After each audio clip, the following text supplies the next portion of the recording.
नमस्कार, बहुत स्वागत है आपका। आप देख रहे हैं किस्मत कनेक्शन और मैं हूं आपके साथ शैलेंद्र पांडे। हर महीने में एक बार शुक्ल पक्ष में और एक बार कृष्ण पक्ष में एकादशी आती है। एकादशी का व्रत उपवास रखने से सामान्य जीवन में तो लाभ होता ही है, कुछ ऐसे लाभ भी होते हैं जो बहुत मूल्यवान होते हैं। आज हम बात करेंगे पापांकुशा एकादशी के बारे में। एक ऐसी एकादशी जिसका पालन करने से पापों का प्रायश्चित होता है और भविष्य में पाप करने पर अंकुश लग जाता है। हम आज बात कर रहे हैं पापांकुशा एकादशी के बारे में, जो एकादशी पापों को नष्ट करती है, पापों पर अंकुश लगाती है, कंट्रोल करती है। लेकिन सबसे पहले ये जानते हैं कि एकादशी की महिमा क्या है। देखिए, व्रतों में प्रमुख व्रत माने जाते हैं नवरात्रि के, पूर्णिमा के, अमावस्या के और एकादशी के। उसमें भी सबसे बड़ा व्रत एकादशी का माना जाता है। चंद्रमा की स्थिति के कारण व्यक्ति की मानसिक और शारीरिक स्थिति खराब और अच्छी होती है। ऐसी दशा में एकादशी के व्रत से चंद्रमा के हर खराब प्रभाव को रोका जा सकता है और एकादशी का सही से व्रत करके ग्रहों के असर को, ग्रहों के अशुभ प्रभाव को भी काफी हद तक कम किया जा सकता है। एकादशी व्रत का सीधा प्रभाव आपके मन पर भी पड़ता है और शरीर पर भी पड़ता है। इसीलिए ग्रहों का प्रभाव, आपकी बुरी सोच का प्रभाव, बुरी आदतों का प्रभाव, ये सब कम हो जाता है, नष्ट हो जाता है। इसके अलावा एकादशी के व्रत से अशुभ संस्कारों को भी नष्ट किया जा सकता है।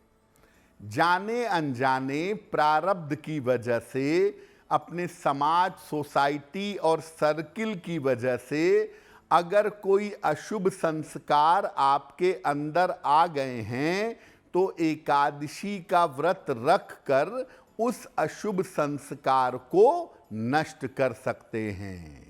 अब ये जानते हैं कि पापांकुशा एकादशी को इतनी महत्वपूर्ण एकादशी क्यों माना जाता है। देखिए, वैसे तो हर एकादशी अपने आप में महत्वपूर्ण है और साल में कई बार बड़ी महत्वपूर्ण एकादशियां आती भी हैं, लेकिन पापांकुशा एकादशी एक ऐसी एकादशी है जो स्वयं के साथ दूसरों को भी लाभ पहुंचाती है। इस एकादशी पर भगवान विष्णु के पद्मनाभ स्वरूप की उपासना की जाती है। भगवान विष्णु लेटे हुए हैं, उनकी नाभि से कमल निकला है और कमल पर ब्रह्मा जी बैठे हुए हैं। इस स्वरूप को पद्मनाभ स्वरूप कहा जाता है। इस स्वरूप में भगवान विष्णु की पूजा होती है।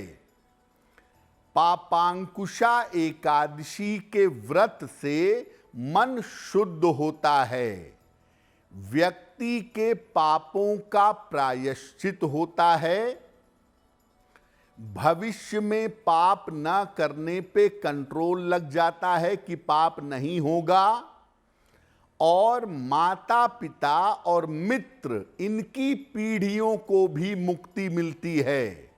यानी जब आप पापांकुशा एकादशी का व्रत रख करके पूजा उपासना साधना करते हैं तो आपके माता पिता को, परिवारजनों को और आपके मित्र की पीढ़ियों को भी मुक्ति मिलती है। इस बार पापांकुशा एकादशी 3 अक्टूबर को है, जिसका पालन करने से पापों का प्रायश्चित होगा और भविष्य में भी पाप करने से, गलत काम करने से बचेंगे। अब आपको बताते हैं कि पापांकुशा एकादशी पर भगवान पद्मनाभ की पूजा कैसे करें, क्या प्रार्थना करें, क्या उपाय करें कि पापों का प्रायश्चित हो। देखिए, प्रातः काल या सायंकाल जब आपको समय मिले, एकादशी पर सुबह या शाम भगवान विष्णु के पद्मनाभ स्वरूप की पूजा करें। मस्तक पर सफेद चंदन या गोपी चंदन लगाकर पूजा करें। भगवान को पंचामृत, पुष्प और ऋतुफल, मौसम के फल अर्पित करें। अगर आप पूरा उपवास नहीं रख पाते तो एक समय उपवास रखिए, दिन में उपवास रख लीजिए, शाम के समय भोजन करिए, लेकिन भोजन सात्विक होना चाहिए, प्याज लहसुन आदि ना हो। और शाम को आहार ग्रहण करने के पहले भगवान की उपासना करें और आरती करें। पापांकुशा एकादशी पर ऋतु फल का, मौसम के फल का और अन्न का दान करना बड़ा शुभ होता है।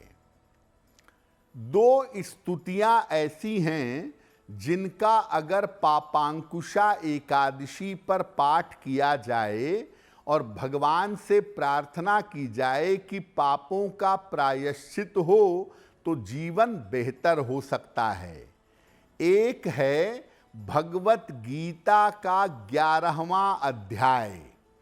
या तो पापांकुशा एकादशी पर गीता जी के 11वें अध्याय का पाठ करें, या दूसरी स्तुति है गजेंद्र मोक्ष या गजेंद्र मोक्ष का पाठ करें।